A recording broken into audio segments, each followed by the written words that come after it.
Bueno, hicimos un pedido de informes del Consejo Municipal respecto de los llamados food truck, que son estos camiones de comida que se han instalado en la ciudad de Rosario,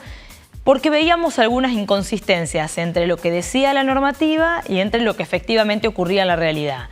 Una de las cuestiones que observábamos era que no solamente en la ordenanza, sino en el decreto reglamentario que firmó la propia intendenta, se prohibía expresamente la utilización de gas envasado, de leña y de carbón para la cocción de los alimentos. Cuando uno recorre, me atrevo a decir que la totalidad de los food truck hoy funcionan con 4 o 5 garrafas en su exterior, contradiciendo claramente lo que dice la normativa. En este sentido queremos saber si están habilitados, si hay algún acto administrativo que haya permitido que, digamos, que se contradiga la normativa vigente, y después hay otros planteos que tienen más que ver con la cuestión de fondo. Cuando se discutió esta ordenanza, este tipo de oferta gastronómica se planteaba como una nueva oferta gastronómica a los rosarinos de comida saludable, gourmet, accesible.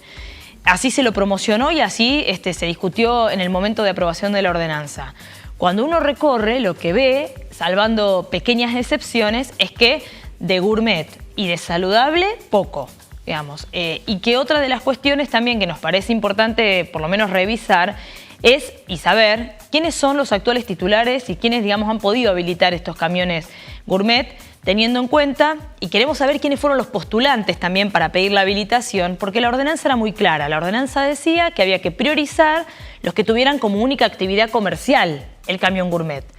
¿Y por qué digo esto? Hay dudas que surgen en virtud que cuando uno recorre ve que hay algunos camiones gourmet que parecen más sucursales de algunos restaurantes ya habilitados en la ciudad de Rosario y no nuevos emprendimientos. Esto es algo clave. La ordenanza de camiones gourmet, de food truck, venía a plantear la necesidad de ayudar y de colaborar desde el Estado a chefs reconocidos de la ciudad de Rosario o personas, digamos, especializadas en gastronomía, que no podían afrontar el gasto de instalar un restaurante en la ciudad de Rosario y que esta era una oportunidad.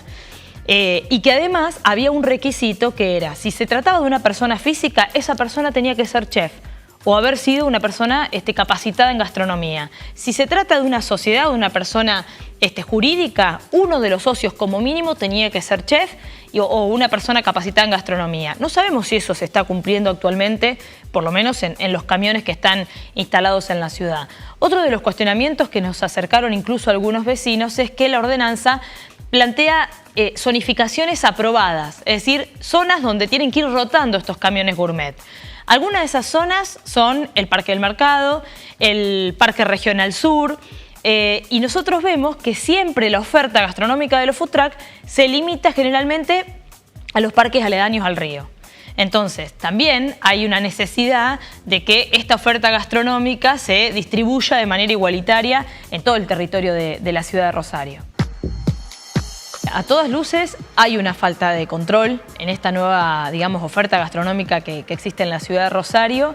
pero también yo creo que se da un debate que se dio en el momento de discusión de la ordenanza. Esta modalidad de camión food truck de gourmet se incorporó a la ordenanza de la venta ambulante en la ciudad de Rosario. Es decir, que de alguna manera se incorporaba a la ordenanza que hoy regula la actividad de aquel vendedor ambulante que vende alimentos de base azucarada o de aquel vendedor ambulante que vende alimentos de base cárnica, y que sobre ellos hay un alto control. Hay un alto control, de hecho no pueden excederse de aquello que tienen permitido por ordenanza para vender, no pueden excederse en los lugares donde tienen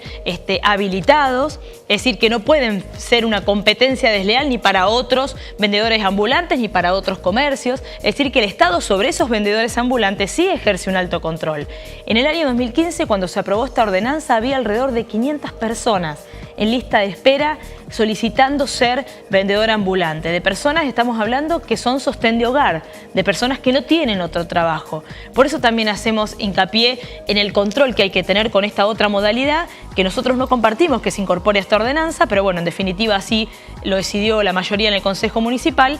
pero que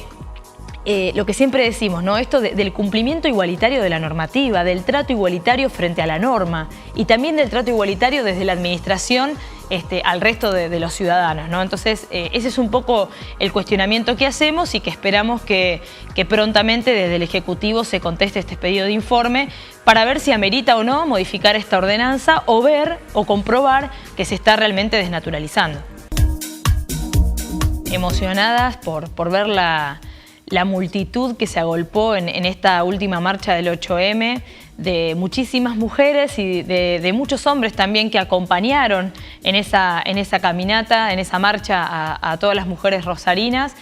Una marcha que tenía un amplio contenido, que sin duda tenía que ver con visibilizar todavía las desigualdades que existen entre hombres y mujeres, que frente a la misma tarea seguimos cobrando distinto, cobramos menos que los hombres. También para mí fue muy emocionante el acompañamiento de muchísimas compañeras de militancia que no tienen trabajo informal ni registrado, tampoco tienen trabajo en blanco, pero que son mujeres que se hacen cargo de las tareas del hogar, que se encargan de la crianza de sus hijos, que se encargan incluso del cuidado de los enfermos de la familia, y que parte de esa marcha también tenía que ver con ese reclamo, de que eso hoy no es considerado trabajo y por lo tanto no es remunerado. Y por lo tanto ver a esa cantidad de compañeras también marchando en pos de que esas tareas hoy, del reclamo de que esas tareas sean compartidas con sus compañeros varones y de que sean reconocidas como trabajo. Y sin duda creo que la centralidad, tengamos en cuenta que 57 países marchaban, pero sin duda la centralidad en la República Argentina para mí se le ha llevado la discusión del proyecto de ley de interrupción voluntaria del embarazo. Sin duda, ese reclamo tenía una centralidad en esta marcha del 8M. ¿Por qué decía lo de la centralidad de la ley o de la discusión de la ley de interrupción voluntaria del embarazo? Porque todo el año pasado hemos tenido como central en la agenda política de las mujeres la discusión sobre la paridad, que sin duda es una discusión superadora a la del cupo femenino en términos del acceso a los cargos públicos por parte de las mujeres. Y lo hemos tenido en agenda todo el año pasado. Respecto de la violencia de género que se sigue cobrando vidas en nuestro país, tengo que decir que la ciudad de Rosario en realidad es pionera en términos de legislación y que te diría que no pasa tanto por las nuevas normas que se dicten, sino por un cambio cultural, de esto de que tiene que ver con cuando uno habla del patriarcado, habla de eso, ¿no? Habla de un sistema de creencias donde el hombre considera que la mujer le pertenece, que la mujer es un objeto. Y en ese marco me parece que hay una gran deuda todavía de la justicia, es decir, falla no solamente la contención por parte del Estado de esa mujer que queda desamparada,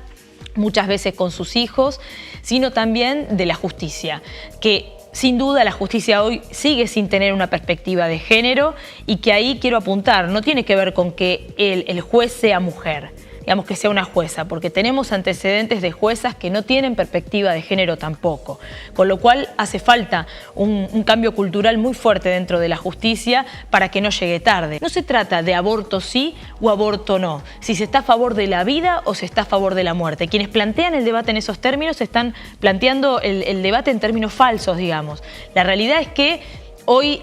los abortos clandestinos son la causal de muerte materna más importante que tenemos en la República Argentina y que los abortos clandestinos implican en la Argentina un gran negocio para algunos y que lo que se discute en definitiva es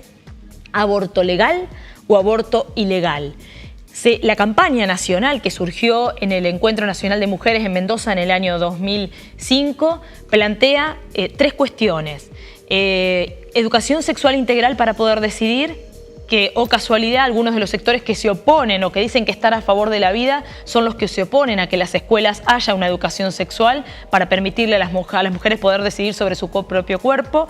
Anticonceptivos para no abortar, quiere decir que también algunos sectores que hablan que están a favor de la vida son los que terminan limitando la provisión de anticonceptivos y que esto hay que decirlo también, la Municipalidad de Rosario, cada vez que el Gobierno Nacional ha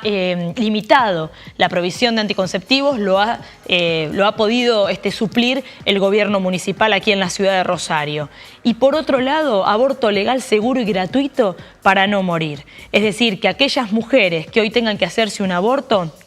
Porque abortos se hacen en la Argentina, se hacen todos los días, salen alrededor de 15.000 pesos. Es decir, que hoy la mujer que tiene plata para hacerlo, lo hace y no es denunciada. Las que mueren son las mujeres pobres. Y este es parte del debate que hay que darlo y que yo la verdad estoy absolutamente satisfecha de que la sociedad esté abierta a dar este debate.